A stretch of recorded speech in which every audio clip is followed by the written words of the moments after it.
Монголыг зорин ирсэн жуулчин бүрийн шүүмжлэлийг дагуулдаг нүхэн жорлон нь ирсэн жуулчдын тухайг алдагдуулахаас гадна байгаль орчинд асар их бохирдол үүсгэж байгаа тул бусад улс орнуудад ашиглаж байгаа бионойлыг судлаж дараах байдлаар шийдэхэр болсон байна. За энэ бол ингээд нүүлгэж болдог. За энэний нэг сайн тал нь юу вэ гэхээр орчин үеийн шийдэл бүхий ингээд нойлдоо гээл хийчдэг. Бодис хийхээр одоо өтгөн нь ингээ гээл болдог. Ямар нэгэн байгаль экологид хоргүй ийм технологи байгаа. За саяхан бид нар бас Бүгд хятад ард улсын нэг хамгийн сүүлийн үеийн нэг технологиг бол нэлээд судлаад дэмжиж байгаа. Энэ юу вэ гэхээр өдөрт 10,000 хүн орж болохоор ийм одоо эко нойл байгаа. Энэ ямар ажилт юм бэ гэхээр эхлээд бид нар нэг тодорхой хэмжээний усыг тэрнээс шойбол хизээс соруулахгүй. Тэр нь бол юугаар ажилтдаг вэ гэхээр тодорхой бактери хийчдэг. Тэгээ бактери нь өөрөө ингээд тэр одоо лагаа идээд ерөөсө хизээч соруулахгүй гэдэг ийм нойл. Тэгэхээр энэ бол маш одоо хэрэгтэй. Дахин ус хэрэглэхгүй. Энэ усаа өөрөө ингээд саарл ус хэрэглээд явдаг.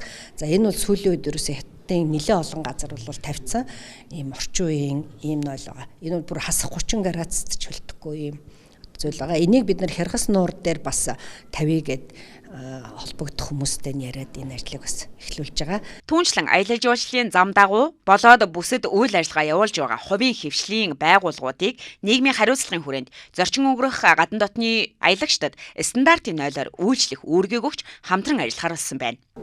Бид бол энэ аялал жуулчлалын газруудад ялангуяа энэ зам дагуу одоо горигт тэрэлжид бид нар хоёр одоо орчин үеийн одоо нойл эко нойл тавьгээд газрын үзээд бүх юмнуудыг ингээ шийдээд явж байна.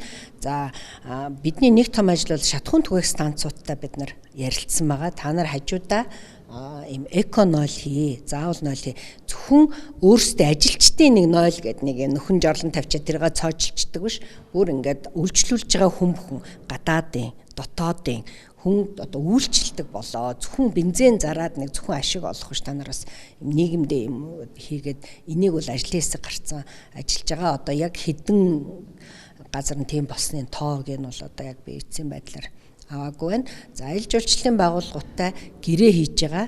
Гэрээн дээр бол хатуу зааж өгч байгаа. Заавал одоо энэ эко нойлыг тавина шүү гэдэг ийм шаардлагыг хөргүүлж байгаа. Мөн нийслэл хотын хүүхэд багчууд иргэдийн амар чөлөө цагаа өнгөрүүлдэг үндэсний цэцэрлэгт хүрээлэнгийн нойлууд үргэлж хаалттай байдаг байдлыг халж ус ашигладаггүй бионойлуудыг байршуулах юм байна. Түүнчлэн гэр хорооллын нүхэн жорлон шатараатаагаар бионойлоор солихоор судлаж байгаа юм байна.